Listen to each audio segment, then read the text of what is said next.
ठीक है बच्चे, अब ये क्या कर लिया हमने, ये जो हमें पी के प्लस वन, जैसे हमने ये पी के लिखा ना, तो स्टेप 3 में हमें क्या करना है कि पी के प्लस वन को प्रूफ करना है। तो पी के प्लस वन हम कैसे लिखेंगे, पी के में जहाँ जहाँ के होगा वहाँ वहाँ के प्लस वन डाल देंगे।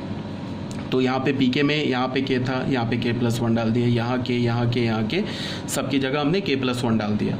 अब हमें ये स्टेप 2 को यूज़ करके इसे प्रूफ करना है। तो प्रूफ कैसे करेंगे, प्रूफ करने के लिए हमने क्या किया कि इसका लेफ्ट हैंड साइड उठा लिया। लेफ्ट हैंड साइड क्या है, I A plus B A to the power K plus one. इसको मैं ऐसे लिख सकता हूँ, A I plus B A to the power K into A I plus B A to the power one. अच्छा, अब एक बात को ध्यान में रखो, इसको पहले के लिखेंगे फिर वन लिखेंगे, इसको रिवर्स ऑर्डर में नहीं लिख सकते। मैट्रिक्स है, मल्टीप्लिकेशन कॉम्पिटिटिव नहीं है, इस बात को ध्यान में रखोगे। अब यहाँ पे मैं इसको क्या लिख सकता हूँ, इसका वैल्यू ये मैं फर्स्ट इक्वेशन से डाल दूँगा। तो ये हमें क्या मिलेगा, ए to the power K into I plus के इंटू ए पे पावर के माइनस वन बी ए, ऐसे लिख लिया। और यहाँ क्या लिख लिया, ए आई प्लस बी ए, ऐसे लिख लिया। अब इसको मल्टीप्लाई करते हैं। मल्टीप्लाई में देखो ये स्केलर है, यहाँ से लेके ये पूरा स्केलर है, ये स्केलर है, ये स्केलर है, ये मैट्रिक्स है, ये मैट्रिक्स है, ये मैट्रिक्स है, ये मैट्रिक्स है। कंफ्यूज नहीं होना है। तो मल्टीप्लाई करेंगे तो क्या हो जाएगा, पहले टर्म को इस पहले टर्म से मल्टीप्लाई किया तो क्या हो जाएगा, ए to the power K plus one I square. फिर पहले टर्म को यहाँ के दूसरे टर्म से मल्टीप्लाई किया तो क्या होगा, ए to the power K into B into I ए। फिर इस दूसरे टर्म को इसके पहले टर्म से मल्टीप्लाई किया तो क्या होगा, के ए पे पावर, चलो लिख देता हूँ, K minus one plus one into B into I A, ऐसे लिख दिया। फिर इसको इसके टर्म से मल्टीप्लाई किया तो ये क्या हो जाएगा, के इंटू ए पे पावर के माइनस वन बी स्क्वायर ए स्क्वायर।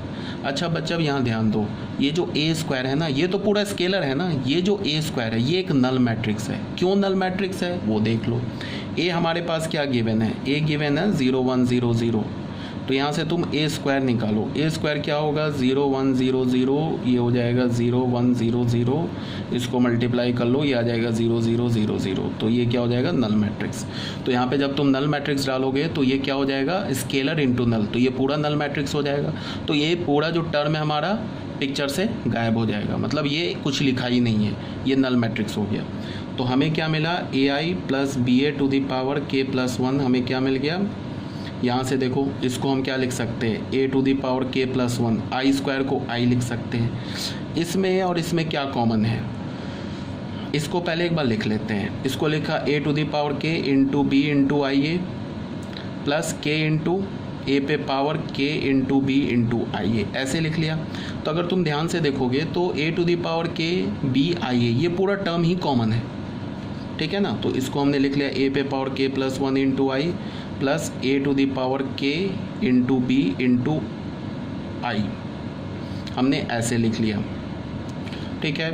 तो यहाँ पे तुम एक चीज़ को ध्यान में रखो कि I A is nothing but A, I is nothing, I क्या को, आई ए को क्या लिख सकते हो, ए लिख सकते हो।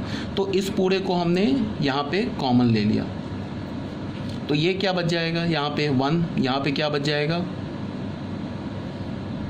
यहाँ पे ए बचेगा, एक्चुअली वन नहीं ए बचेगा। यहाँ पे क्या बच जाएगा, के ए, ऐसे बच जाएगा ना।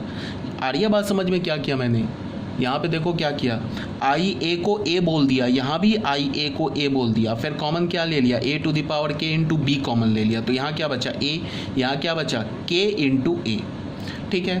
तो ये क्या हो गया, ए to the power K plus one into आई। अब इससे ए बाहर कर लिया तो ये क्या हो जाएगा, के प्लस वन, ये तो स्केलर है, स्केलर को आगे पीछे कर सकते हैं, कोई प्रॉब्लम नहीं है। ये हो जाएगा ए to the power K into B into ए, इसे ए बाहर किया ना, तो ये तो पूरा स्केलर है ना। तो इसको मैट्रिक्स के लेफ्ट में लिखो, राइट में लिखो, एक ही बात है। अब इसको फर्दर मैं क्या लिख सकता हूँ, ए to the power K plus one into I plus के प्लस वन। इस ए टू द पावर के को मैं लिख सकता हूँ K plus one minus one into B into A. ये किसके इक्वल है, A to the power I B A to the power K plus one.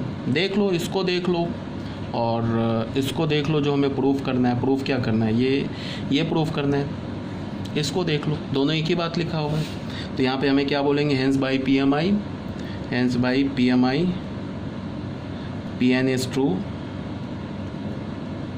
For all N belongs to natural number, ठीक है, यहाँ तक कोई प्रॉब्लम नहीं है। आप लोग खुद से ट्राई करो। अब मैंने क्या बोल दिया तुम लोगों को कि हमारा जो question number exercise 3.1, 3.2, 3.3 and miscellaneous examples exercise and all previous example ये कंप्लीट है। अगर अभी तुम्हें कोई डाउट है तुम बिल्कुल पूछ सकते हो। और उसके बाद एक हमारा एक्सरसाइज बच रहा है, एक्सरसाइज 3.4, जिसके करस्पॉन्डिंग थ्योरी मैंने नहीं बताया है, तो वो मैं तुम लोगों को बता दूंगा। और ये जो अभी मैंने सॉल्व किया इसका मैं PDF तुम लोगों को भेज देता हूँ, और उसके करस्पॉन्डिंग थ्योरी हम लोग पढ़ लेंगे तो एक्सरसाइज 3.4 हमारा कंप्लीट हो जाएगा। तो NCERT से मैट्रिक्स चैप्टर कंप्लीट हो जाएगा, बट मैट्रिक्स चैप्टर कंप्लीट नहीं होगा अभी, और उसमें हमें पढ़ना है for JEE mains and advance. तो अभी आई होप यहाँ तक आपको क्लियर होगा, आप आराम से, बड़े आराम से समझ रहे होगे मैं क्या बोलना चाह रहा हूँ, क्या तुम्हें पढ़ा रहा हूँ। तो ठीक है, घर पे मेहनत करो, प्रैक्टिस करो, क्वेश्चन NCERT के एक एक क्वेश्चन निकालो, एक एक क्वेश्चन को सॉल्व करो। ओके।